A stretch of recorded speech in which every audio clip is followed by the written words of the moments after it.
2. Good afternoon, hello, and welcome to the Omni Coalition News Show, aka TOCNS. This is a dive into the weird, obscure, bizarre, and other words for strange world of notable events, weather, and sports, aka news, covering topics seldomly, if ever, seen from most news sources these days. Join us during a time of political overabundance and divisiveness. We present you with more unifying topics to discuss for the most part. For links to the articles we are about to cover, the music, and anything else potentially interesting, check the underbar of the description below. Check out our link tree. We are all over the place. Anyway, I am A.O. Xander. I'm MTM. And... Pooh. Pooh? Okay. We also have Pooh. Also is Stapes, a.k.a. Alice. And of course, you viewer are you. Today is Phrase Day, a.k.a. Friday, August 4th, 2023. So, let's jump into the news today, shall we? Do you want to start us off, Mr. MTM? Sure, this is a fascinating story.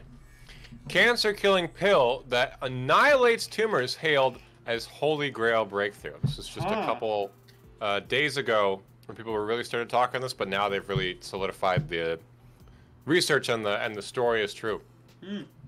So scientists have developed a Holy Grail molecule that kills all solid cancer tumors, leaving healthy cells unaffected. Whoa. The team at City of Hope, one of the largest cancer research and treatment organizations in the U.S., made the breakthrough against the proliferating cell nuclear antigen PCNA protein.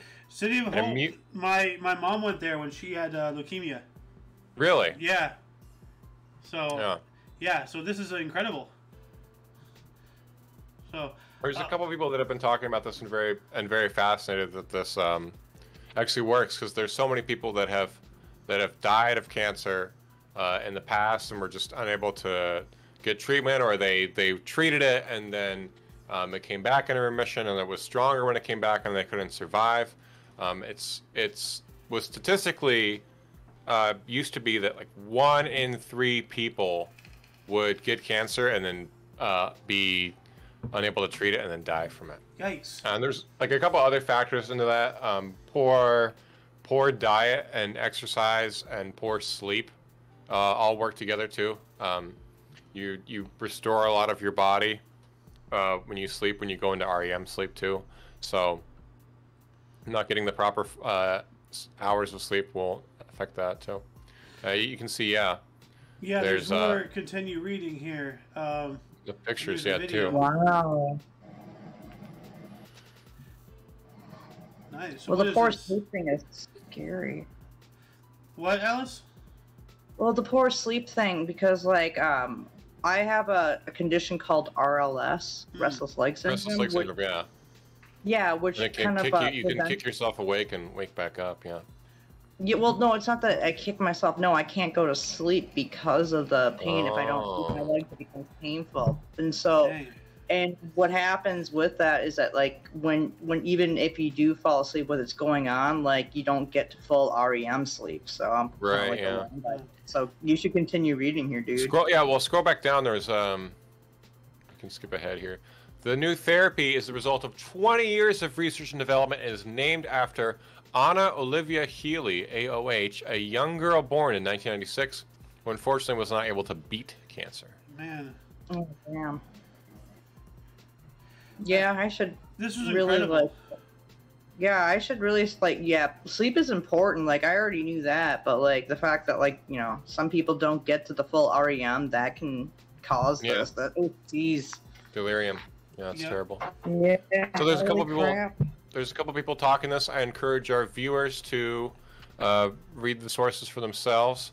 If you just Google PCNA or PCH 1996 cancer pill, you'll get to find it. Oh yeah, here we go. PCNA. So mutated from PCNA, yeah. We got to move up though for the sake of time. What else do we have? This is another story about the. Oh yeah, so this is so this is the same story, different article, so different points of view maybe, like, so yeah. And what else do we have here? Do you want to take this one or can I? Do you want to take this one because you found it? Yeah, this is pretty funny. Minecraft YouTubers beware! A monkey could now do your job. Are you smarter than an ape? Meet Kanzi Des Moines, Minecraft playing bonobo. Ah. YouTuber Chris DeCal taught this bonobo how to play Minecraft because he's determined, smart, and ongoing. Not Chris DeCal, the bonobo. And you can find him playing on the computer, watching an action movie or chomping on a celery stick in his greenhouse. He's Kanzi the bonobo who plays Minecraft. The 42-year-old ape was able to do this at the Primate Research Institute. Where are you reading this from? Here. Oh, this is what I know about the, Sorry. So sorry, go ahead.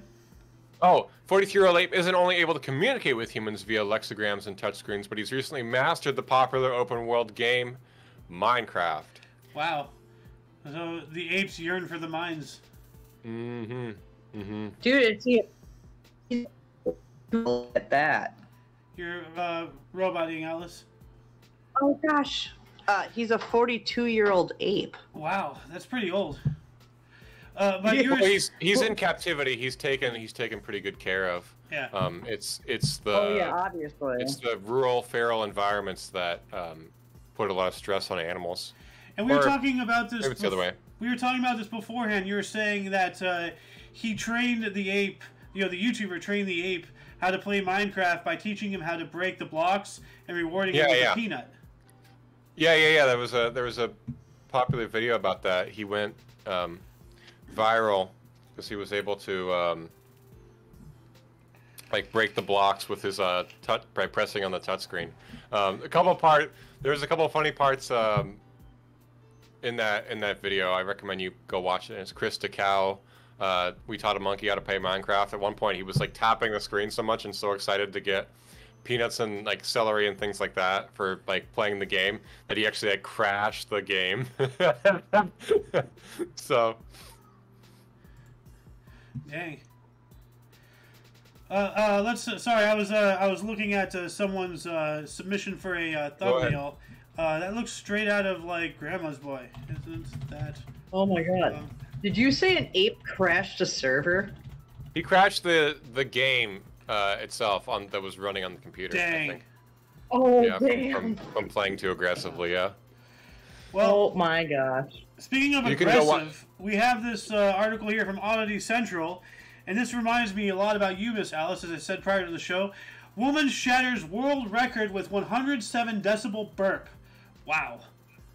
So, like, this is some kind of, like, earth-shattering, rocket-launching sounding burp. A U.S. woman, of course one of us, recently set a new world record for the world's loudest burp by a woman after belching at a measured 107.3 decibels. The previous Guinness World Record for the loudest burp by a woman dated back to 2009, when Eliza Cagani of Italy managed a 107 decibel belch. It was impressive. It was an impressive achievement, but now our record is history. Kimmy Cola Winter, a young woman from Maryland who has mastered the art of burping, recently visited a dead room at iHeartRadio where she managed to release a monstrously loud burp that beat Kanagi's record by 0.3 decibels. Before her historic attempt, Kimmy Cola prepared her body by eating breakfast and drinking coffee and beer. The tried and true combination apparently played a pretty big part in breaking the 14-year-old record. Wow. Beer. Dude, actually, Xander, can we, like, we may not be able to hear, can we hear the sound, or would that be copyright? Otherwise, could we, like, just get an example of that decibel, like, that's... Well, we just, there you go, to answer your question. Rip headphone users there, goodness gracious. Oh my God, like, look at that, like, her double chin right there. Yeah, like, she's, like, going for the...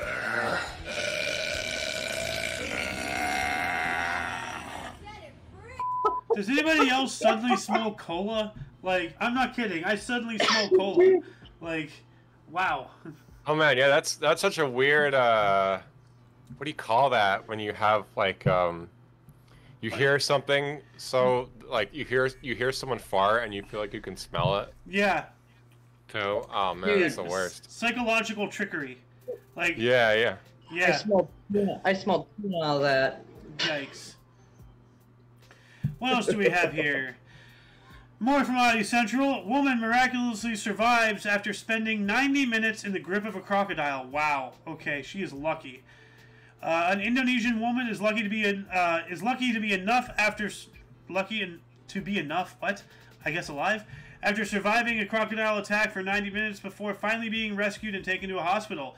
On July 27th, Falmira de Jesus, a 30-year-old palm oil plantation from Indonesia's West Calvin province, was collecting water from a shallow greenery-covered stream in Katapulang Regency when she was suddenly attacked by a crocodile lying in wait. As the woman approached the body of water, the giant reptile leaped up from the foliage, grabbed her leg, and dragged her into the water. Somehow, Famira managed to cry out for help and fight the crocodile long enough for her plantation co-workers to arrive and help her. Viral footage shows a brave woman with only her head above the water as she literally tries to hang on for her life to wooden poles extended in the water by her co-workers, while others prod the water with sticks to discourage the crocodile. Wow. One tough cookie right there. Wow, that is terrifying. You just see your head above the... That is frightening. What else do we have here? Mr. MTM, do you want to take this one? Yes.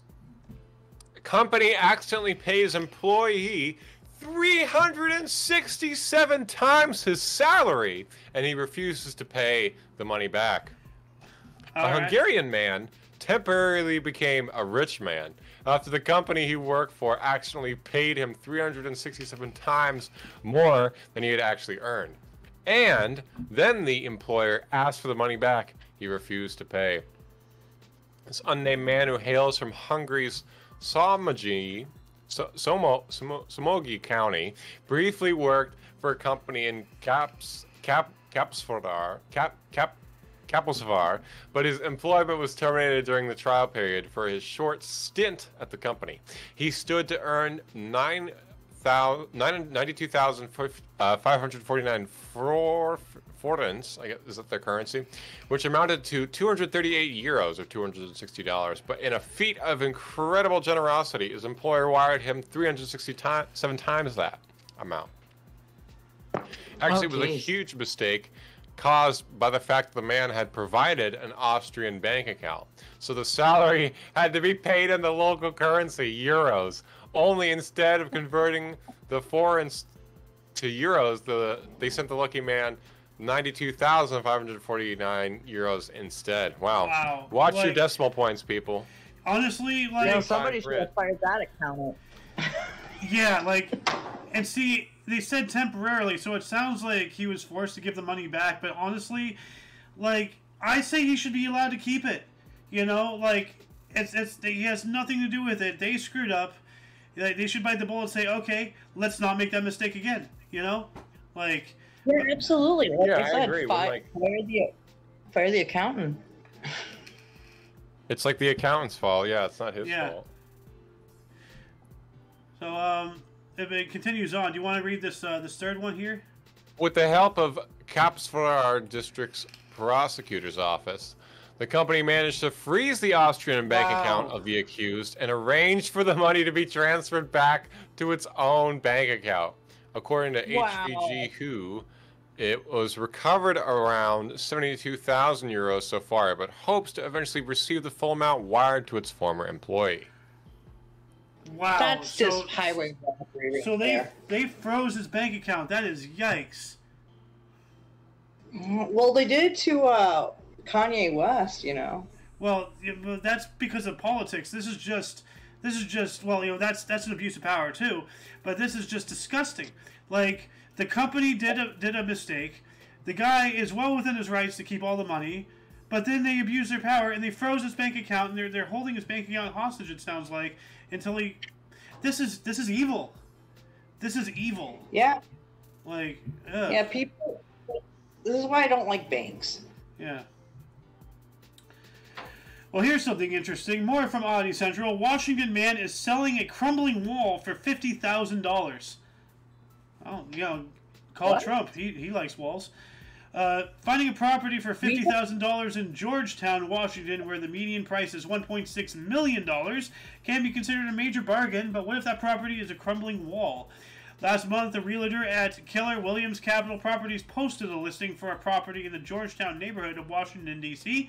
for just $50,000. The photo featured in the listing showed what seemed to be a row house at the end of a block, but the price didn't really make sense. Homes in the neighborhood sell for over $1.5 million, and this one was in a really nice area, just a 10-minute walk from the riverfronts and close to trendy shops and restaurants. A lot of people were excited to see a property they could actually afford to buy, but their hopes were crushed when they realized that the listing wasn't for a home, but for the partial wall of one, and a crumbling wall at that. So it's just that little sliver of land. Like, what a crap. Like, own a piece of Georgetown, the listing read. The wall located at 30 and M and W, the opportunities are limitless. With a wall. Like, own a piece of Georgetown. What? Wow. This is ridiculous. Dude, what was this on Facebook Marketplace or something? It says local man Alan Berger owns the now famous Georgetown Wall and claims that the listing is no joke. He decided to put it on sale after getting into a dispute with the owner of the house that his wall is attached to. Apparently, their relationship started out cordially, but back in 2020, after the homeowner noticed that the water was leaking into her home, things started going south. An engineer told her that the lack of upkeep to the south side wall had caused the beams to become wet. After failing to convince Berger to fix his part of the wall, the owner of the house involved the D.C. Department of Buildings, and Allen got fined $1,661 for improper upkeep, including peeling or chipping paint and holes in rotting materials. This is a wild story. Jesus Christ. I want to continue reading, but we got to keep going. We have a couple more articles here, and then I have some other stuff to do. So what else do we have here? Mr. MTM. Actually, Alice, you want to read one? Can you hear me all right without me going robot-y? A little bit, yeah. Here, let me just scoot over into this one spot, I think. All right, give me a second here. I'll read one, but I'll have you read the rest. I'll just read the headline. So we have a Vietnamese artist sculpts papaya fruits into realistic flowers. Huh. Yeah, that's kind of cute. This is like another form of edible arrangements right here. Yeah, absolutely. Like, I almost thought about getting my mom one, but I was like, she probably won't eat the whole bouquet. She's a tiny lady, you know? Yeah. She'd have to share. She could actually give it to her puzzle buddies. Well, what does it say here? I've done the same thing with orange peels a couple times, like making them into flowers or designing characters with them. It's quite fun. I've actually been... Yo, Alice, would you care to read this, please? I'm sorry. Go ahead. Would you care to read this, please? Oh, well, let me see. Nguyen Thi Thu is one of the few remaining artists practicing and constantly enhancing the traditional Vietnamese art sculpting realistic-looking flowers out of papaya fruit. All right, sorry to interrupt, but you are roboting now. You are roboting now. Mr. MTM, would you mind picking it up? Yeah, that's why I was saying someone else to read it, and I could read the headline. The second paragraph. Okay. Thu, enamored with carving various flowers from papaya fruits at the age of 15, when, like many other parents during the 1980s, her family registered her for an exclusive class on the art of sculpting the tropical fruit. She was fascinated by the traditional art form, but then she had moved to Russia for 15 years, where, because she was too busy working and had no access to green papayas, she couldn't practice her favorite art form, period. She tried it with all sorts of other fruits and vegetables, including watermelons, but nothing was quite like the papaya she knew. When she went back to Hanoi in 2009, she immediately got back into papaya sculpting, and she has been practicing the craft ever since. Wow, look at that. Wow. Oh, wow. So that's really cool. Like, holy crap. That's not a flower. That's a papaya. Like, whoa. Yeah, I know. There's no way. You can eat that. Look at that. No way. Oh, wow. That's Dude, look at the blue I am over astonished. here. Like, it just gets progressively better. Like, you know, this is cool. That's really good. That is very detailed. A whole thing. You know, look at all those flowers, all this thing. Okay, a whole bouquet. I don't know all this. It's like, good googla moogla. That is amazing. Yeah, it's all edible and tasty. Papaya is so delicious. Oh, that's like an English daisy that she's trying to, like, mimic. Oh, no, wait. I'm sorry. The bottom left one's like an English daisy. Huh. Really cool. Let's move on up. Something from really cool to not so cool. More from Oddity Central. Mayor comes under fire for hiring strippers for Father's Day celebrations. Wow. Yikers. The mayor of Huehuetlán, a town in the Mexican state of Chiapas, has come under harsh criticism for hiring strippers to entertain his male constituents during this year's Father's Day celebrations. It's been over a month since this year's Father's Day, and while most of us have already forgotten all about it, the men of Huehuetlán will probably remember this year's festivities for a very long time. And it's all because of a surprise from Mayor Manuel Angel Villalobos, who decided that it would be a great idea to offer the men of his town something truly memorable, a lewd strip show. A poster promoted online before Father's Day invited the males of Huehuetlán to the local auditorium on June 17th for a special featuring, quote, a show surprised and presents, end quote, but mentioned in red lettering that, quote, no children and no women were invited, end quote. Wow. Wow. This is kind of disgusting. Like, that's, yeah. That's really gross. Like, wow.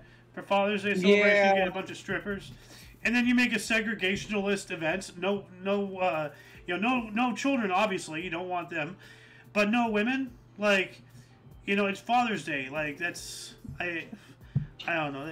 I don't like this. Like, and men can't be fathers without the women, and so, like, you know, and women can't be mothers without the father. Exactly. So, what else do we have? Oh, this is rather nutty. You want to take this, MTM? A man uses forehead to smash walnuts and claims rivals world record. Wow. August 4th, a martial artist from India recaptured a Guinness World Record from his longtime rival by smashing 273 walnuts with his forehead in 1 minute. Wow. He must have a T-Rex skull. It's like hard to steal. Dude, that's like... Hold on, 6, 12, 18... Hold on a second. What is that? 273? 273 divided by 60 equals... That's 4.5 walnuts a second. Jesus. How? He must have a big forehead. Is he, like, woodpeckering these things? How did he do this? Naveen Kumar, 27, used his forehead to smash the raw common walnuts, breaking the record of 254 set by serial record breaker Muhammad Rashid in 2017. Rashid first held the record with 150 walnuts in 2014 and broke his own record with 181 in 2016. Kumar broke the record in 2017 by cracking 217 walnuts. The two men went head-to-head in the Guinness World Records book. Challenge. Or the Guinness World Records Challenge on an Italian TV special later that same year, with Kumar breaking 239 walnuts and Rashid taking the record back with 254. Rashid said he trained with Prabhat Reddy, a serial world record breaker with several of his own Guinness World Record titles in martial arts categories. Wow. 4.5 walnuts a second. Like, I can't even fathom that. Like, well, is he must be crushing more than, like, one walnut a thing. Well, yeah, see how it's set up? Yeah. Let's watch this. Oh my god. Oh my god. How? My They sound like ping pong balls breaking. He has got to have the forehead of a Cro-Magnon or something, I tell you what. This is ridiculous. Dude, no, that's not ping pong. That's a ping pong match. I mean, I guess, like, these are ones that are, like, not normal walnuts with the hard shells. I guess, I'm not entirely sure. They glue the walnuts onto the table so they don't fall off. No, they're moving. No, some of them no, are rolling around free. I think they haven't moved on. Maybe it's on... Although that wouldn't be... Well, the tabletop looks a little cushiony, but that would negate him trying to break it. Yeah. Well, no, it just holds him in a place where if he's hitting the table, they don't roll off of the impact. Dang. That gave me a headache. They probably, like, super glued him on, so as he's moving from the vibration, they don't, like, break, but they hold him in place. A couple of them fell off the table, Well, no, though. some of them were moving around, Alice. Well, I didn't see too many of them. They look pretty in place, though. Oh, anyway. Well, anyway. What else do we got here? From UPI, aka Oopie. Utah man attempts air chair world record at the age of 94. Wow. What? Was he, like, squatting in the air? Let's see. Well, you know what? Let's just watch this real quick. What is an air chair? Let's. I don't even know. Oh, okay. Oh. So he's on like some kind of jet powered, like. Oh no, it's. Okay, so it's like a water ski, but it's a chair, and it's one ski. So he's being pulled by a boat, but he's on a one ski with a chair. If you can see that, let me bigger that for you. You see what I'm talking about? Anyway,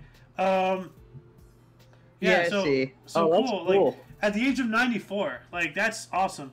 Like Accomplished man. Agenard Dyer started learning how to ride an air chair, a boat-pulled platform, also known as a sit-down hydrofoil, at the age of 88. Wow. Now he's 94, attempted to set the Guinness World Record for the oldest air chair rider at Pineview Reservoir. The attempt was attended by his 8 children, 27 grandchildren, and more than 30 great-grandchildren. Man, these guys know how to flow their seeds everywhere, don't they? Rules set by Guinness World Records for the attempt required Dyer to travel 100 meters seated, jump high enough for the foil to come out of the water, land, and travel an additional 30 meters while maintaining balance and control. Dyer appeared successful in his attempt, but he will not know if he is an official record holder until GWR officials review his application and evidence, a process that could take up to 10 weeks. Wow, why is that so difficult? Like, you know, like, I'm not being joking or mean or anything, but honestly, 10 weeks, he might not make it. But if he's doing this, then he's pretty healthy. So, but they should probably like double their efforts to try to get him his record as quick as possible, because you never know. 94 though, like, you know, what's anybody else's excuse? Go out there, experience life, live. This guy is out here breaking records at the age of 94. Nobody else has an excuse. So, what else do we have? Mr. MTM, I saw that you posted this, so you take it. Oh, yes. Supermassive black hole found spitting a giant high-energy jet toward Earth. Oh, that's not good. Yeah, pretty spooky. Pretty scary. A NASA mission has observed a supermassive black hole pointing its highly energetic jet straight toward the Earth. But don't panic just yet, though.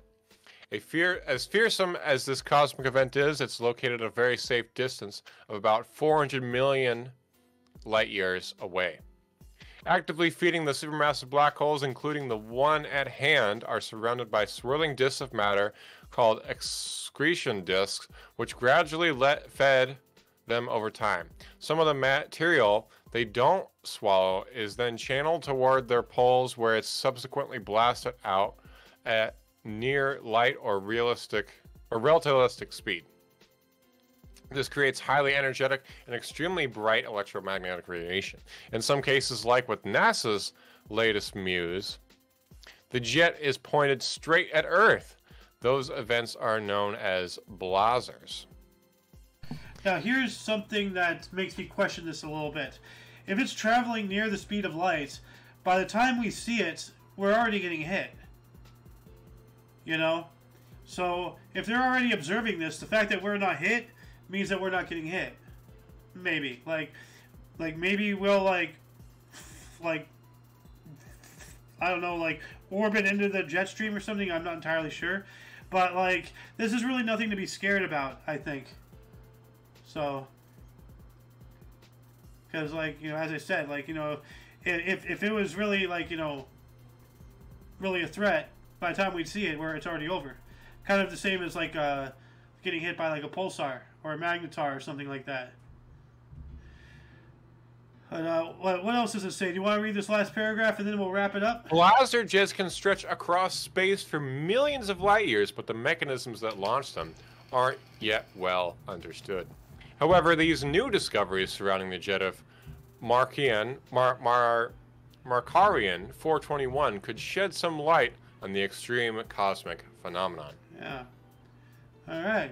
And this goes on to tell us a whole lot of stuff. So, yeah, I highly advise anybody watching this to please go to the underbar of the description and check out this and all the other articles we read. But this shall conclude the show. Once again, as I said, the underbar of the description. Check out those links. Check out our link tree, you know, and all that stuff.